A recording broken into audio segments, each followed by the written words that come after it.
this is lower, therefore it's worse. So in 1994, we set up a replicated study in our watersheds out here to look at the effects of burning in the fall, winter, and spring. And these are the average dates for when we did the burning. We're now in the 19th. We just finished the 19th year. We're ready for the 20th year. We looked at sites on both uplands and lowland sites. We sampled the heck out of them on both of those. We took biomass production, plant species composition, and put them in plots. And we also did flowering stem production of the major grasses. So, what did we find? Well, let's look at biomass first, because this is what everybody keyed in on initially as being the most important reason why you should burn or not burn at different times of the year. So this is just simply grass production at various times of the year on the uplands. And you can see this variation from the year to year among the different treatments. Some years fall and winter is better than spring. Some years spring is better than fall and winter. But the important point here is that there's no consistent or predictable patterns.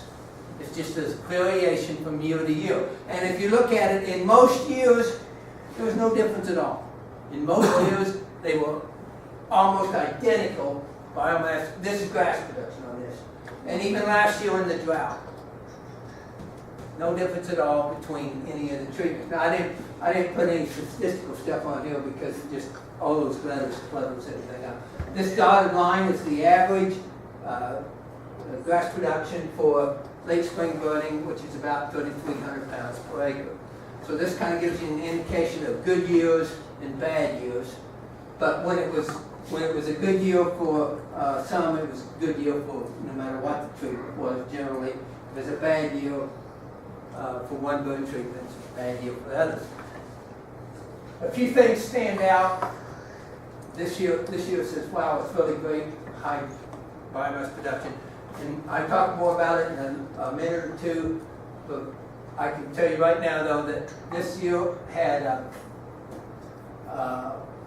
Indian grass flowering stem production of about 25 combs per meter squared. These two had about 2 Indian grass flowering combs per meter squared. So there's a big difference on the amount of Indian grass flowering on them. And that's going to account for that biomass. We'll talk about that in a minute. But let's look at the lowland prairie, also similar wide fluctuations from year to year with no consistent or predictable pattern. So it's not like you can say you're automatically going to have a reduction in biomass by burning at one time of the year or another. Some years are better than others, but it's still in most years there's no difference at all between any of the burn treatments. The one that really stands out here was in 2004. 2004 was a flowering year. It was the highest biomass production year that we've ever had here in Konza. We didn't stop measuring until 1983. 1981 was generally considered the year of the flowering stem production, but they wasn't measuring on Konza at that time.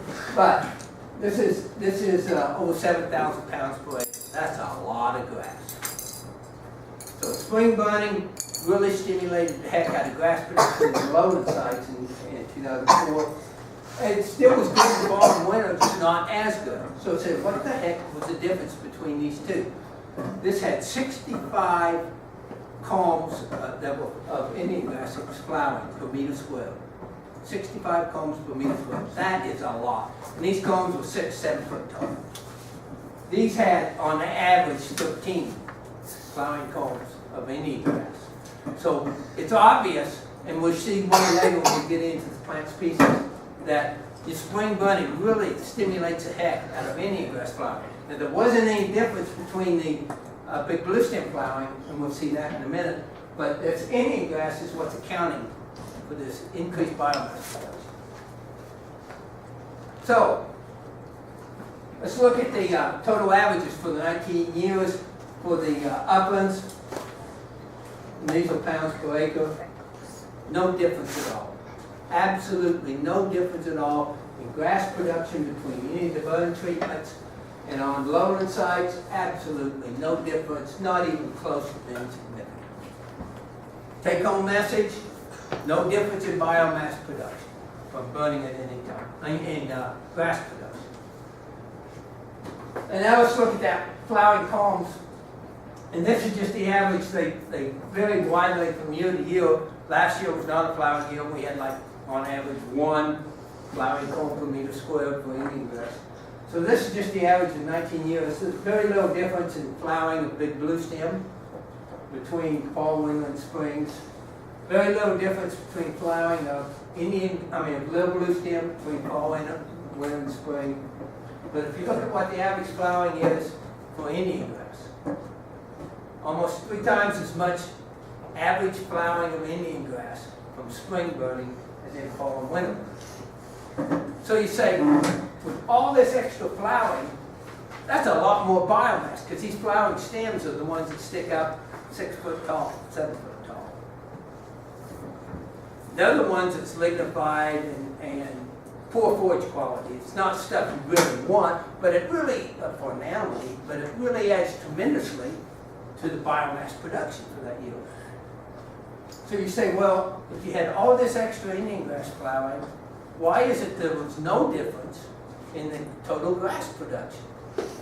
Because with all this extra Indian grass flowering, this should have been a lot higher on average, but total grass production wasn't. So we ran an analysis looking at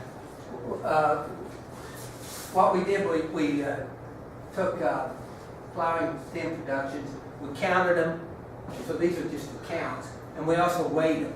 So we took and accounted for the weight of these flowering stems versus what the total weight of the grass was for the site, and and that difference would be what is grass production, or the leaf production of the grasses.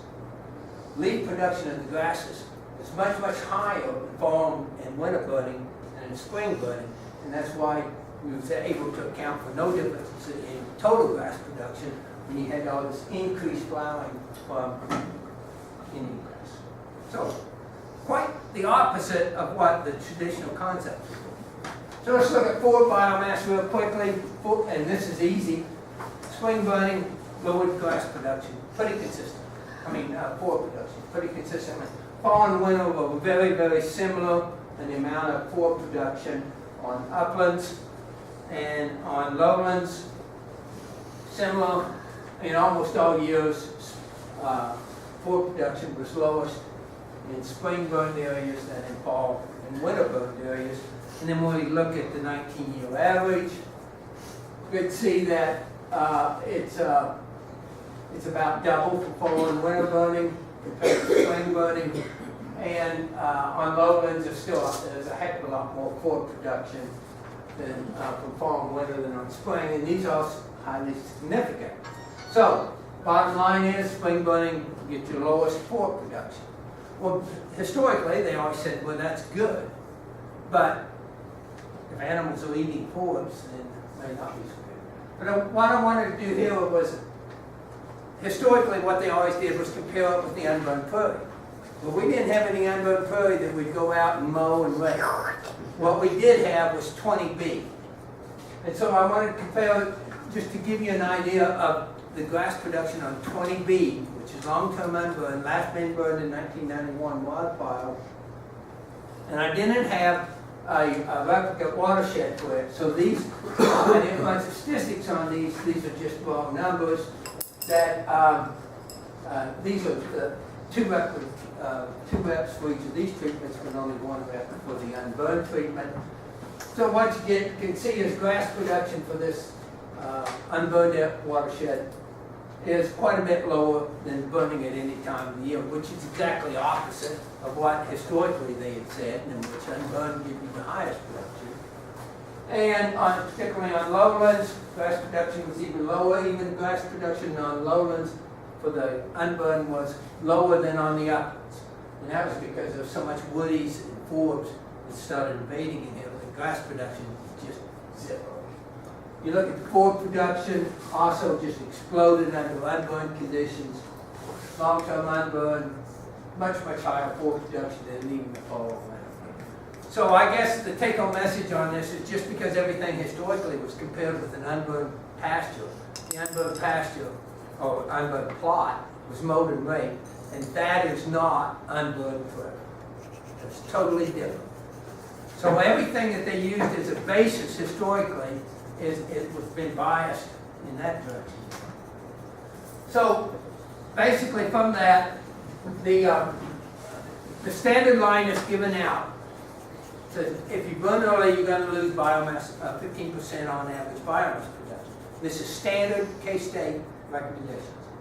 And this was based upon the 13% from McMurphy and Anderson in 1962. They found a 13% difference between early spring and late spring, so they just rounded it up and said 15. They say, okay, on average, you're going to lose 15% biomass every year if you burn early. We've never seen that. Oh, we got a question in the back. What is the definition of burning early? Burning early is any time other than late April. Any time before, okay, so April 15th. And then another publication that came out, an extensive publication came out and said that for every week you burn early from what is considered the now the normal consists of, depending upon the year in which you're at and how far north you are or how far south you are, because it varies. But generally around here they say last weekend. So every week they get in, and they'd get on the radio, they'd get on the TV, they'd get in the newspapers and say, I know you guys are getting antsy to burn. Don't burn. If you burn now, you're going to lower your grass production 15%. And one even said you're going to, for every week early, you burn you lose 5 to 7%. This was standard. And all this was a scare tactic. Because if you tell a rancher he's going to lose 5% production for every week he burns early, and he burns 6 weeks early, he said, wow, I'm going to lose a lot of grass. And it was made up, totally made up. And even if you think about it, if you really think about it, say, okay, we burn in December or late November, and that's 20 weeks away from the normal April burn, and using that logic, we'd have zero amount of biomass production by burning in the fall. And so this was just not based on science. Everything that I've shown you is the only research so far historically, other than kinds of stuff. So it was all made up, just primarily to scale people. Okay, I want to talk a little bit about plant comp stuff. Generally, most of the emphasis was placed upon biomass production because that was the most important thing. Ranchers, they said that they didn't care whether it was big blue stem or whether it was tall dropsy, a grass was a grass. It was biomass production was the most important criteria. But we wanted to look at some of the changes in plant compositions, and there were several papers that looked at some of these, and this is just more or less an average of basically what they found and what is considered standardized, that if you burn early, you're going to get an increase in cool season grasses. And that's going to come at the expense of warm season grasses. Little blue stem will decline under burning, weeds increases under early burning, and forbs increase under early burning. And you need to burn late in order to get rid of the brush. Burn early, you won't get rid of the brush. So these are pretty well standard recommendations came out of publications, unofficial, not referee publications. So I want to show you some of our plant comp stuff off the Konza stuff.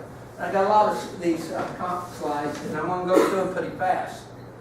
The important thing is to look at the trends over time, and not the individual years. They fluctuate from year to year.